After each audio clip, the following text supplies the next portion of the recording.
Download this code from codegive.com, link in the description below. Diving deep into the 408 request timeout HTTP status CAT API. This tutorial will delve into the 408 request timeout HTTP status code, explaining its meaning, causes, and how to handle it.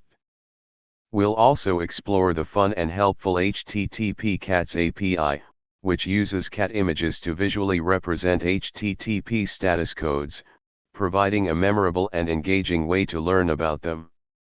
We'll then combine these concepts with code examples to demonstrate how to detect and respond to 408 errors in your applications. Understanding the 408 request timeout status code.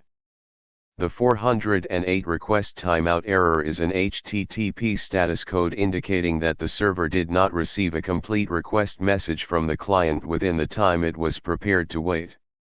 In simpler terms, the client took too long to send the request, and the server gave up waiting. Key characteristics of the 408 error asterisk. Asterisk client-side error asterisk. While the server initiates the timeout, the problem typically lies on the client side due to network issues, slow processing, or simply not sending the request promptly. Asterisk idempotent asterisk. Retrying a 408 request is generally safe, idempotent, because the server hasn't acted on the potentially incomplete request. However, it's always a good practice to implement retry logic carefully to avoid overwhelming the server. Asterisk not for excessive server processing asterisk. The 408 error should not be used when the server is experiencing temporary overload and taking a long time to process a received request. In such cases, a 503 service unavailable or 504 gateway timeout is more appropriate. The 408 specifically means the server never received the full request. Common causes of 408 errors asterisk. Asterisk network congestion or latency asterisk. A slow or congested network can prevent the client from sending the request data within the server's timeout window. This is perhaps the most common cause. Asterisk slow client-side processing asterisk. If the client application takes a long time to prepare the request, example complex calculations, large data serialization, the timeout might occur before the request even starts transmitting. Asterisk firewall or proxy issues asterisk. Firewalls or proxies can sometimes introduce delays or interruptions in the communication between the client and server, leading to a timeout. Asterisk client-side bugs asterisk. A bug in the client application could prevent it from sending the request correctly or promptly. Asterisk server misconfiguration, rare although less common, an excessively short timeout configured on the server can also cause 408 errors even with reasonably performing clients. 2. Introducing HTTP CATS API. The HTTP CATS API is a delightful and educational resource that maps HTTP status codes to images of cats. It provides a visual representation of each status code, making it easier to remember and understand their meaning. Each image URL follows the pattern https://http.cat/status_code. For example, the image for the 408 request timeout error is found at https://http.cat/408. Visiting this URL in your browser will display a picture of a cat, visually representing the 408 error. This API is purely for illustrative and educational purposes. You would typically not use these images in production applications, but it's a fantastic tool for learning. 3. Detecting and handling 408 errors in code. Here are code examples demonstrating how to detect and handle 408 errors in various programming languages. These examples focus on making an HTTP request to a sample endpoint. We'll use a hypothetical API endpoint that might return a 408, and then gracefully handling the potential 408 response. A Python, using the requests library. Explanation ***. 1. Import libraries ***. We import requests for making HTTP requests and time for pausing between retries. 2. Make _request _with _retry function ***. Takes the URL, maximum retries, and retry delay as arguments. * uses a for loop to attempt the request multiple times. *requests.get, URL, timeout equals 10, crucially, we set a timeout of 10 seconds. This tells the requests library to give up if the server doesn't respond within 10 seconds. Without a timeout, the client might wait indefinitely, leading to a poor user experience. Choose a timeout value that is appropriate for your application and the expected response time of the server. *response.raise _for _status, this raises an HTTP error if the response status code is an error, 4xx or 5xx. This is a convenient way to check for errors.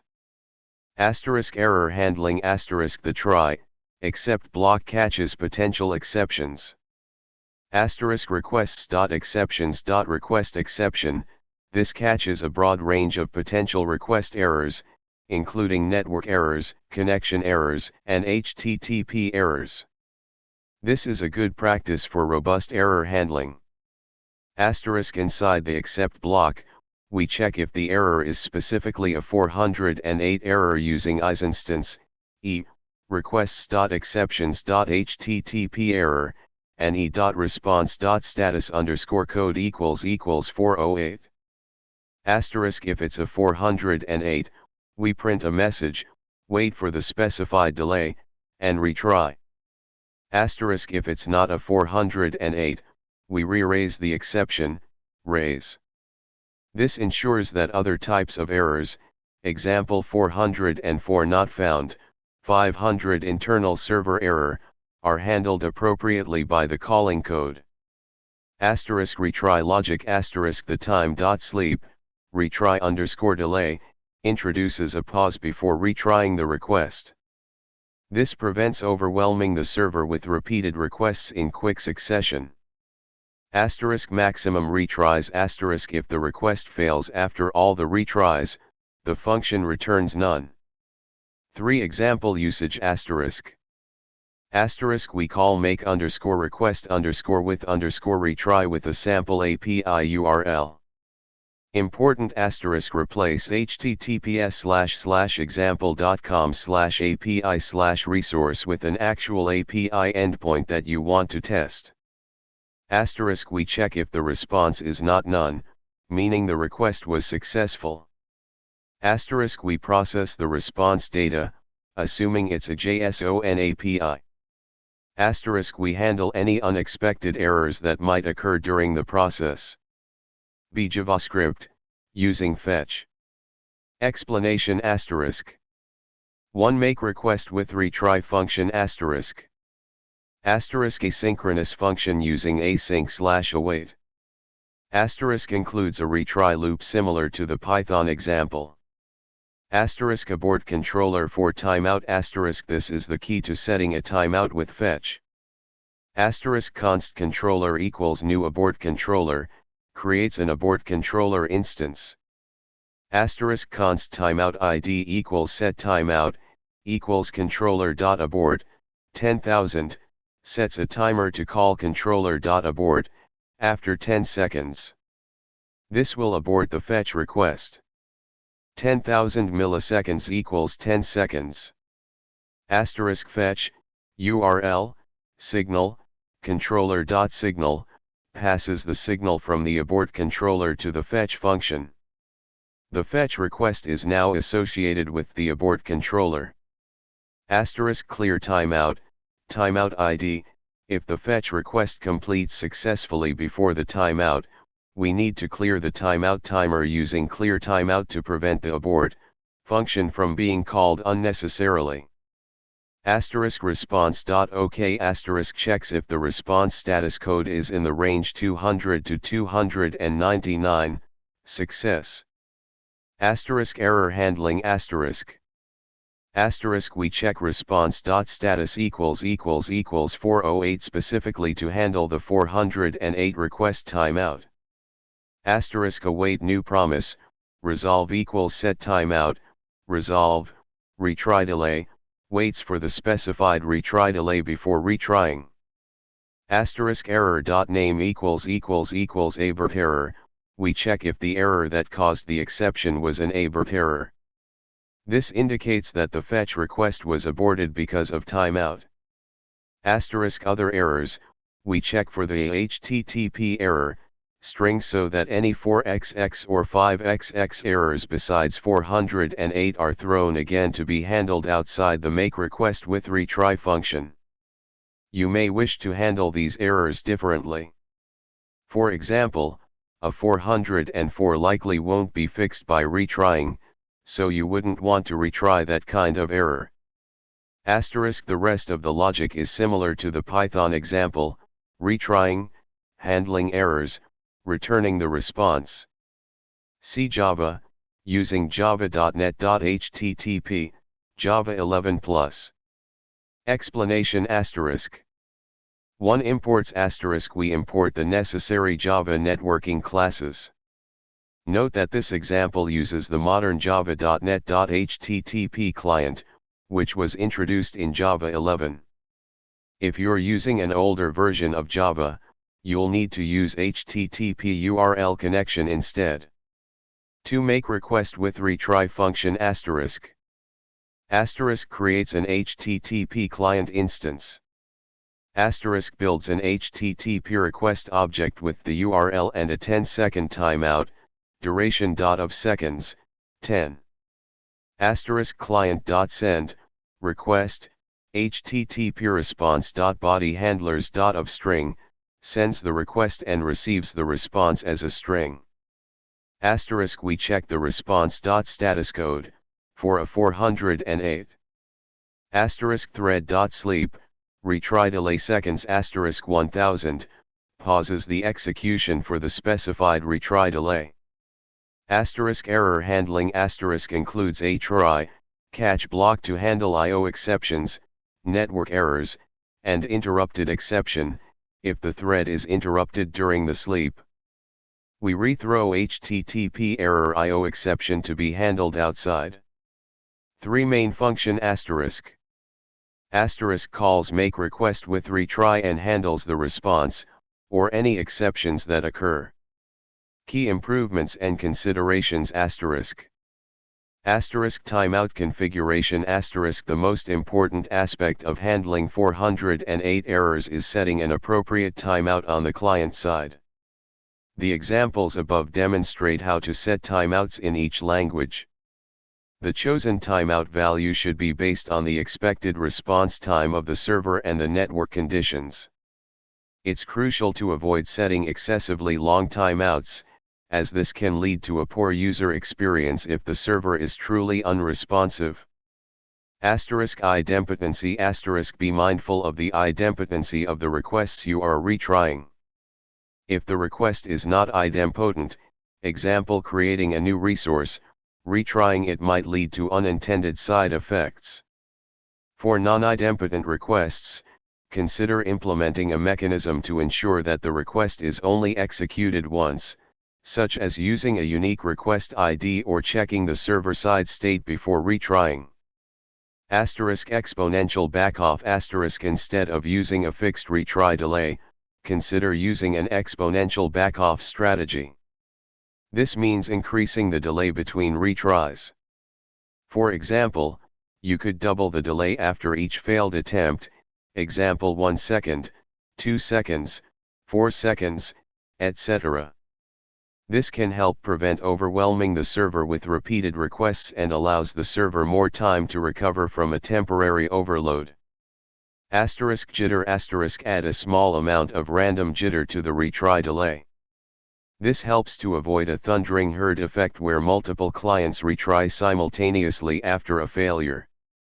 Logging log the occurrences of 408 errors and the retry attempts. This can be helpful for debugging and identifying potential issues with your application or the server. User feedback in user-facing applications, provide feedback to the user when a request times out and is being retried. This can help to manage user expectations and prevent them from thinking that the application is unresponsive. Server-side monitoring on the server side, monitor the rate of 408 errors. A sudden increase in 408 errors could indicate a network issue or a problem with the server's timeout configuration. Analyzing server-side logs can help pinpoint the root cause of the timeouts. Network analysis tools. Use network analysis tools, example Wireshark, Dump, to capture and analyze the network traffic between the client and server. This can help to identify network congestion, latency, or other issues that might be contributing to the 408 errors. HTTP status codes. Using HTTP status codes correctly is crucial for building robust and well-behaved web applications. Taking the time to understand the meaning of different status codes and how to handle them appropriately can significantly improve the reliability and maintainability of your code. Circuit breaker. For services that are highly dependent on other services, consider implementing a circuit breaker pattern. A circuit breaker will temporarily stop making requests to a failing service to allow it to recover. 4. Conclusion. The 408 request timeout error indicates that the server didn't receive the complete request within its timeout window. By understanding the causes of 408 errors, setting appropriate client-side timeouts, implementing retry logic, and using monitoring tools, you can effectively handle these errors and improve the resilience of your applications. Remember to use the HTTP CATS API to bring a little fun to your learning process. The combination of theoretical knowledge and practical coding skills will allow you to build more reliable and user-friendly applications. Remember to replace placeholder URLs with real API endpoints for testing. Good luck.